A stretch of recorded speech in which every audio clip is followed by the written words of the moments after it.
What's happening with it, everybody? It's your boy Cuddy J, the host of Cuddication the Kickback Podcast Show. But we on some other shit tonight again.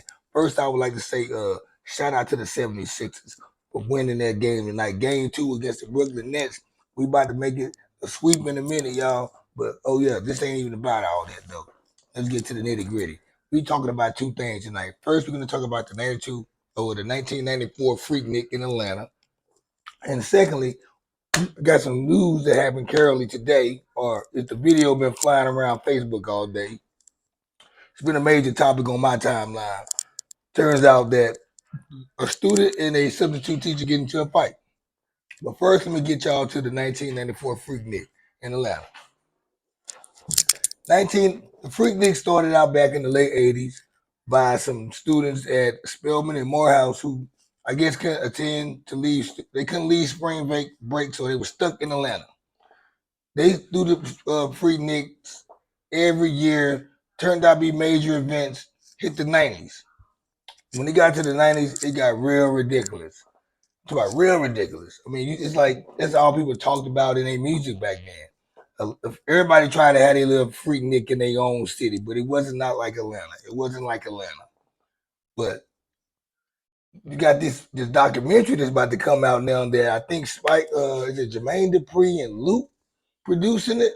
That's what I heard, but they coming out with a documentary. Of course, there's many documentaries about the 1994 Freak Nik or Freak Nik back in Atlanta back in the days on YouTube. You can see it all through every channel. But now they coming out with a documentary, and on Hulu next year it's supposed to be like the 1994 how it I guess it expanded and how it got big and how it ended. So you got all these people, women mostly. Let me slow down. You got these women, mostly women, who hope they are not seen in the documentary now because these women are like in their late 40s, early 50s, maybe mid 40s. They got kids now, they got a career, their morals are different. They hope they not being exposed on a DVD or a documentary that's fixed to be nationwide. You have that, which I think is cool for them to feel that way. I'm glad you should feel that way. Because now with that right there, with that feeling at the age you are showing the kids today, these young girls today, especially with how social media is now. We didn't have cameras back in the 80s and 90s, early 2000s on our phones or whatever. We didn't have phones. At least you had a camcorder. You couldn't capture nothing. At least you had a camcorder. And if it were social media back in our days, man, a lot of people would have been exposed a long time ago. But now you got this Freak Nik that's coming out, and these women there are getting real gassy behind the fact that they might be seen on video. And my thing is, I feel like it's a teaching to show these young girls all that stuff you're doing right now while you're young. When you get older, that shit gonna be documented. Everything you doing there is on Instagram, TikTok, Facebook, whatever else they got out with a camera involved.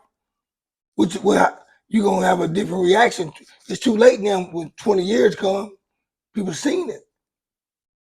So you got that happening.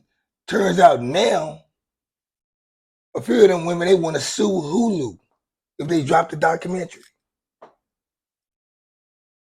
They want to sue Hulu if they drop. And now what that's telling me, they haven't seen footage of the Freak Nik documentary yet. They don't know what they airing out. Now apparently they must have throughout the whole act.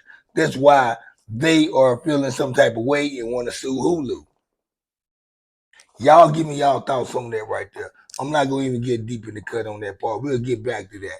But I did come across some new stuff today, though. Today. It's been going on the timeline of my Facebook currently all day about this substitute teacher and a student getting into it, and it turned out they get into a physical fight with a substitute teacher actually beat up the student.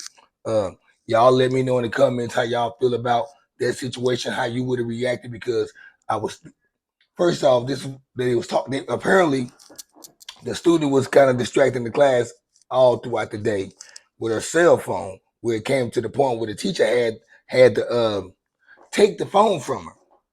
She took the phone from her and get my sip on, my mouth dry. She took the phone from her, and the student got up, ran up to the desk, was all in the teacher's face, the substitute teacher's face, um, trying to take the phone from her, like cursing at her, using profanity. Um, it's like grabbing her in her face, where it come to a point where the student, she swings at the teacher. She swings at the substitute teacher. The substitute teacher reaction was a block. Now her reaction and her instinct was to swing back, and that's what she did. She swung back and hit the kid. It was a little bullshit ass swing, though, to be honest. And they was a little slap boxing a little bit, where it got to a point where they connected, where the teacher just got on top of the student and just started beating her up, where the girl was crying for help, like, let me go and all this shit. But my thing about it, people like, who's in the wrong? Is the teacher in the fault? Was the student in the fault? Everybody have their own story on how they would have reacted, or what should have happened, or what was done. At the end of the day, we already know the teacher going to be at fault anyway, because she's the professional, and she's fighting the student in a way they wasn't. We didn't have to go through that with our teachers back in the day when I was in school. But I mean, today's kids are a little bit different. Their attention span is not that long like ours. You can't come at them hard no more. You can't. You go too hard on them, they shut down. They air you out. They don't hear you no more because they feel like you're coming on them too hard. So I mean, that's beside the point. What happened today in class, or whatever day that happened, because it's tons of videos on YouTube that's showing students fighting teachers, and everybody had their own perspective on what they thought about that video, what they seen about that. I looked at comments on past videos, but today, the way it happened, where I guess it's news, so I guess it's something. It might. I don't know. I don't know. I guess it happened in Shreveport. I mean, did it happen in Shreveport, or did it happen somewhere? I don't know. A lot of people from Shreveport was talking about it, so it had to be somewhere close to home, where I'm from.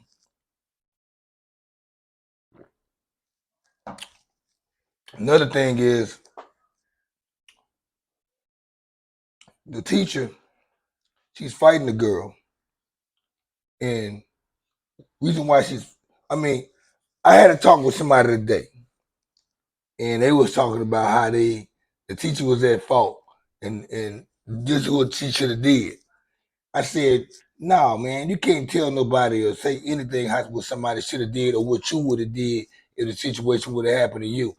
Nobody knew what they would have done if they was in that situation. That's just like any situation that occurs that go on through your life. You always say what you would have done, or you wouldn't have did it like that. But your reactions and your reflexes gonna make you react to certain. You don't know what you're gonna do. It's like that same story. People, when somebody homeboy get killed, or something happen to somebody, and be like, somebody's always someone that says, "Hey, if that was me, man, I'd be riding right now," or I wouldn't be doing this if I was you." Or let's say reverse the situation, but you wouldn't know what you would do until you in that situation, until it happened right at the moment. No one can say what they would have did if they was that substitute teacher. You can say it, but but what you said is probably what you 9 times out of 10 is not how you would have probably reacted. Now this teacher, she evidently between she's between the age, I'm gonna say 25 and 40. I'm gonna put it in between that margin. Now that age bracket right there is, you got a lot. And this is a black teacher. there's a lot of people in between that age that are black, women and men, that are still outside. And they have that still outside mentality, no matter what their profession is. Because they grew up in that era, in them neighborhoods where they had to have that type of state of mind. So part of the teacher's reaction to the student could be the fact that she was about that shit anyway. She about that life too. Now go get your mama. She probably was on that type of energy. So there's no way I can fault the teacher on swinging back at a student that was out of line from the start. I know one thing: my kids ain't finna be going to school acting like that toward the teachers. You better put your phone up. You better sit down in your class and listen to the teacher and learn and get out that fucking class. That way you can go ahead and handle your business when you get older. You only gotta see that lady an hour out your fucking day. You got some people that's around people every day that's for 6-7 hours. And they so my take on that situation, I mean, my take is nobody can say what they would have did in that situation. And that's all I gotta say. I'm out like a fat kid in dodgeball. Pow, holla at y'all.